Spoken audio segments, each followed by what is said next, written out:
فتح تھکیالہ سے لیڈرشپ سردار معروف حمزہ کی رپورٹ کے مطابق سردار وسیم مجید کا غیر شمولیتی پروگرام سے ہٹا رہے ہیں۔ وزیر بحالیات الحاج جاوید اقبال بٹانی صاحب اور ان کے ساتھ اسٹیج پر تشریف فرما ملک تعظیم صاحب، فرید مناز صاحب، حنیف چوہان صاحب، اسحاق بدر صاحب، چودھری محمود صاحب اور امجد کالج صاحب، جو بھی دیگر معززین اسٹیج پر تشریف فرمائے، اور پاکستان پیپلز پارٹی کے جیالوں، پی ایس ایف اور پی وائی یو کے نوجوانوں، السلام علیکم۔ میں نے قائد کے فرمان کے مطابق بس ایک منٹ کی بات کرنی ہے، کیونکہ بارش ہے، تو ایک بات کرنے کے بعد اجازت چاہوں گا کہ یہ اصحاب شکن مقابلہ ہوتا ہے، یہ جو الیکشن ہوتا ہے اصحاب شکن ہوتا ہے، تو اس میں میں سمجھتا ہوں کہ اصحابی اعتبار سے ہم الیکشن جیت چکے ہیں الحمدللہ۔ وہ یہ کہ ہمارے جو محالفین ہیں، ہمارے جو محالفین وہ اس قدر بخلاہٹ کا شکار ہیں کہ ان کا آج کل کا ایجنڈا یہ ہے کہ دیکھیں جاوید بٹانی صاحب کھٹ گجرا سے آ کے الیکشن لڑنے، کوئی اور نوجوان نہیں رہا۔ یہ اصحابی شکست کی علامت ہے کہ وہ ہار چکے ہیں، اس لیے کہہ رہے ہیں جاوید بٹانی صاحب نہ ہو۔ ہم نے تو کہا بھائی آپ آئیں، فاروق سکندر صاحب کو بھی نکیات لے کے آئے، ہم ان کے ساتھ مقابلہ کرنے کو تیار ہیں۔ بڑے فوت ہوتے ہیں، ان کا نہیں کہتے ہیں۔ نعیم صاحب آئے خود، ہم نے اگر اعلان خود کیا تھا سیاست چھوڑنے کا، ہم پھر کہتے ہیں تو کہ آپ آئیں، ہم آپ کے ساتھ مقابلہ کرنے کو تیار ہیں۔ آپ جہاں سے مرضی پورے آزاد کشمیر سے لے کے آئیں، ہم مقابلہ کرنے کو تیار ہیں۔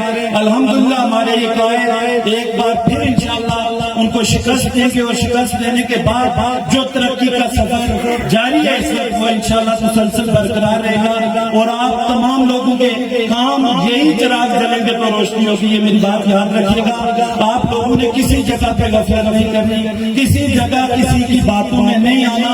میں یہ بات پہلے بھی کہہ چکا ہوں کہ ان کے پاس آج کل کا ایجنڈا ہے کہ ہم فلاں کو فلاں بنا دیں گے، فلاں برادری والا ہے ہمارے ساتھ شامل ہو، ہم یہ دے دیں گے۔ جب ان کے پاس کچھ دینے کو تھا تو میرے بھائی یاد رکھیے گا، تاریخ گواہ ہے اس بات کی کہ جب ان کے پاس دینے کو تھا تو نعیم سردار ریاض صاحب پی ایم تھے، تو نعیم صاحب ممبر کشمیر کونسل تھے، جب نعیم صاحب وزیر حکومت بنے تو فاروق سکندر صاحب کشمیر کونسل تھے، اور ان کے چاچا محترم زکوٰۃ کے چیئرمین تھے۔ آج بھی دیکھ لیں کریلا کے اندر کیا ان کے ووٹر ایگزسٹ نہیں کرتے؟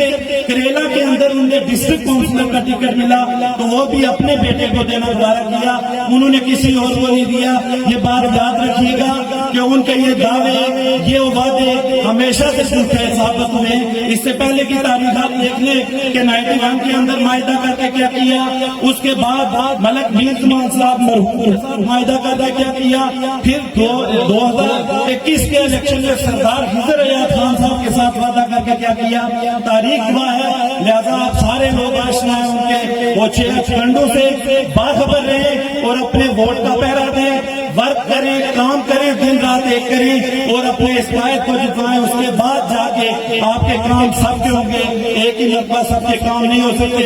ایک گرا بھی ہے جاوید اقبال بٹانی صاحب سے کہ وہ محالفین ہمارے کہتے ہیں کہ بٹانی صاحب نے کوئی میگا پروجیکٹ نہیں دی، کوئی بڑی روڈ نہیں دی۔ مجھے گرا بٹانی صاحب سے یہ ہے کہ 2016 سے لے کے 21 تک جو فاروق سکندر صاحب نے جنروڈ کی واٹر وے بنائی، جو فاروق سکندر صاحب نے کریلا کی ایکسپریس وے بنائی، جو فاروق سکندر صاحب نے موڑا کی جو جی ٹی روڈ بنائی، اس ساری کو بٹانی صاحب نے آ کے اکھاڑ دیا، ورنہ وہ تو بنی ہوئی تھی۔ یہ مجھے ان سے گلا ضرور ہے کہ انہوں نے جو موٹر وے اور جی ٹی روڈ بنائی وہ انہوں نے اکھاڑ دی۔ یہ گلا آپ سے برقرار ہے۔ میں انہی الفاظ میں اجازت دوں گا۔ السلام علیکم۔